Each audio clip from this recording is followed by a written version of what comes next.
Ma otseselt midagi niisugust halba ei oska küll esile tuua, sest kui ma meenutan neid 12. klassi lõpetajaid, kes minuga alustasid, siis on mul ainult head ja positiivsed mälestused. Ja mõni krutskimees on nüüd muutunud hoopis toredaks ja vaikseks ja mõni, kes oli väga niisugune uje ja tagasihoidlik, on nüüd muutunud hoopis esile pürgivamaks või nii-öelda seal juhtkonna sõbraks, nagu ma stendilt vaatan.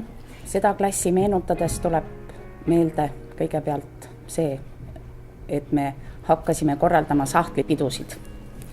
Ja sahtlipeod said alguse sellest, et kõik vanemad olid nõus maksma 250 krooni, et me saaksime endale klassi uued toredad kummutid ja igale lapsele siis jagus pool sahtlikest.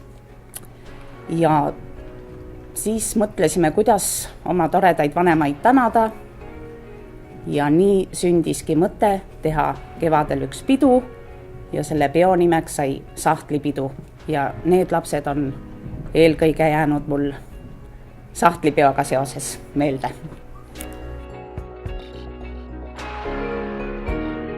Tulevikuks ikka kõige paremat, et nende unistused täituksid, et elus läheks kõik hästi, nii nagu praegu planeeritud, sest praegu olete kõige ilusamad, toredamad, targemad, kõige suuremate unistustega ja et elutee läheks väga hästi, nii nagu loodetud. Hoidke alati oma sahtlid korras. Kõige rohkem hoolitsege selle sahtli eest, kus on sõbralikkus, hoolivus ja armastus.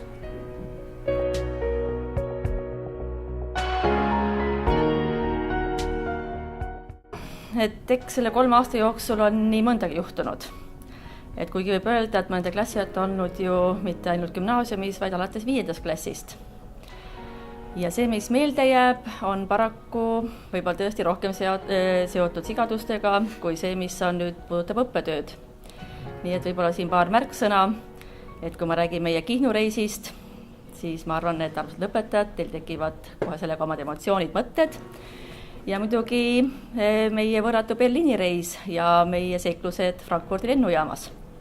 12. B-klass ei ole olnud mugav klass, et neil on alati olnud omad seisukohad, omad põhimõtted.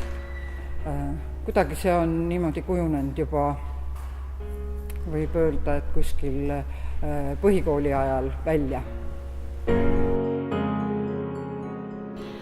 Ma arvan, et see klass on minust lihtsalt parema inimese. Et läbi selle klassi ma olen ise arenenud ja oskan noori inimesi paremini mõista ja neist aru saada.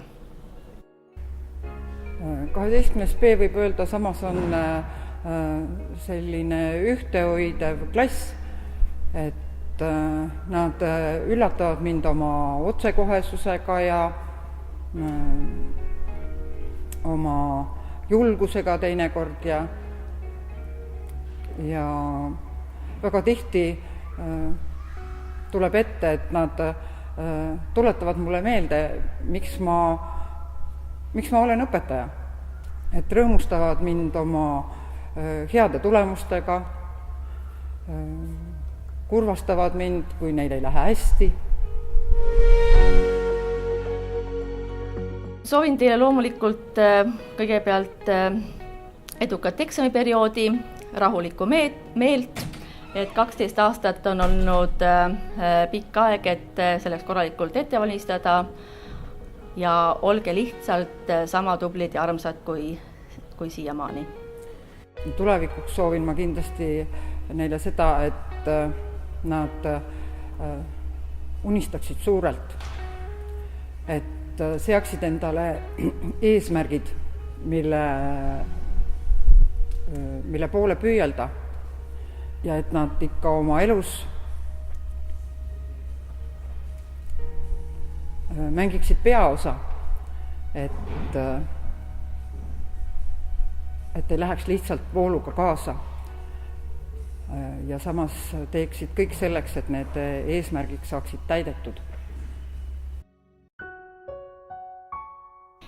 Eks ma jään teid loomulikult igatsema, aga mul on ka hea meel, et te siit kooli seinte vahelt lahkute, sest mis salata, see pesakast on teile juba väikeseks jäänud. Loomulikult ma jään neid igatsema, sest et 6 aastat olen ma olnud nende klassijuhataja ja tuleval aastal sügisel kindlasti ma ei võta uut klassi ja võib juhtuda ka nii, et võib-olla nad jäävadki mul viimaseks klassiks.